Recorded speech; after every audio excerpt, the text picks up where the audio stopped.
In July, we brought you the story of a proposed class action lawsuit filed by a group of black civil servants against the federal government, alleging years of discrimination on the job. The number of plaintiffs in that suit has now grown, and lawyers have filed to make that motion be class action certified. More of those plaintiffs are now telling their stories. Farah Morelli joins us live with that now. And Farah, there are now more than 1,000 black civil servants who have joined this suit. That's right, Dwight. And lawyers for this group have filed a 1,400-page motion to have it certified. And in those pages, details of allegations of decades of discrimination and harassment in the public service. And in addition to that, affidavits of experts who talk about the impact, both psychological and physical, that had on these workers. We spoke to 3 more women who have now joined on to the suit. This practice of excluding black employees, of almost dehumanizing us, it has to stop. It's been 4 months since Marcia Banfield-Smith left her job at the Department of Justice. But she says the scars from her time there run deep. I'm almost afraid to do anything else because I think if I make a mistake, because people make mistakes, it's inevitable. Will I then, or will they say this is why they never took her on at the Department of Justice? Banfield-Smith says she watched as non-black colleagues rose through the ranks while she was kept at the same job and same pay for 19 years. I came in 2002 as a paralegal. I went to school. I became a lawyer. I had all these extra credentials, all this extra experience, and I never once received a promotion. Anytime I tried to bring up anything, I was told, you're too sensitive. I still have to listen to racist jokes at team meetings. I still have to watch individuals who are not Black just leap above me to other opportunities that I should be awarded. It's a familiar story for Michelle Herbert, who still works for Service Canada. She claims anti-Black discrimination has kept her at the same job for 7 years and says she's now on leave because of the toll it's taken on her. The impact is devastating. My self-esteem has been eroded. Having to go into a workplace where I know I'm strategically being excluded from opportunities is debilitating, it's paralyzing.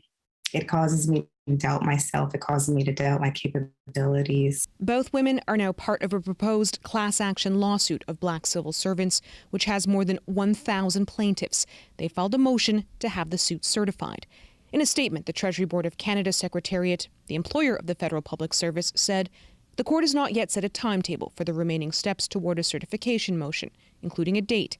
It added, at this stage, it would be premature to comment on how the next steps will unfold. Nobody wants to go to trial. Nobody wants to do any of this. But we can't be treated like this anymore. This is enough. Enough is enough. And because I have the opportunity to come forward, I come forward. Now, Dwight, you might remember from our story 2 months ago that there was this push by this group for the federal government to create a Black mental health fund that was to support some of these workers who experienced racism and discrimination on the job. Back then, the government told us, well, there's already an employee assistance program that exists.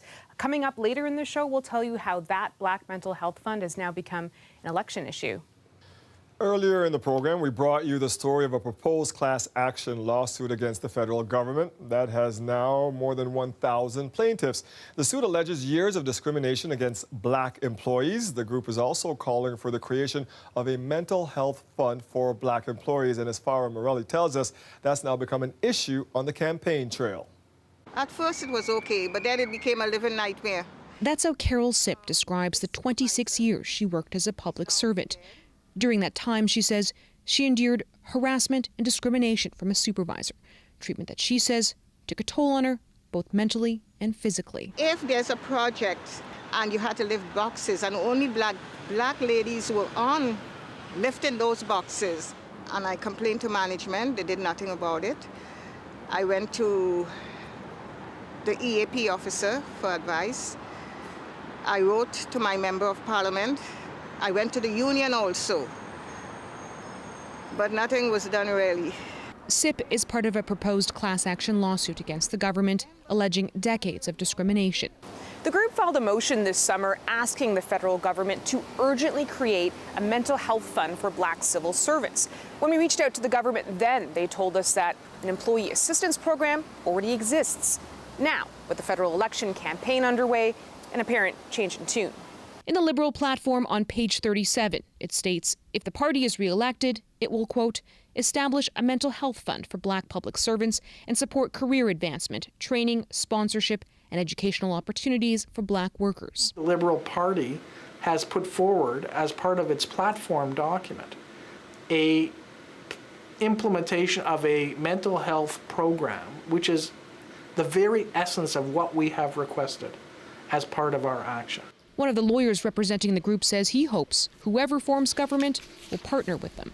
And I'm hopeful, as we sit here in an election, that our Prime Minister, that every leader will take the opportunity to speak to these issues of equality, of fairness, of merit-based recognition within our public service. For Carol Sipp, she says it's not about her, but rather the next generation of black public servants. It's very important to me because I look at the young children growing up, and I don't want them to go through what I personally went through or the others have gone through.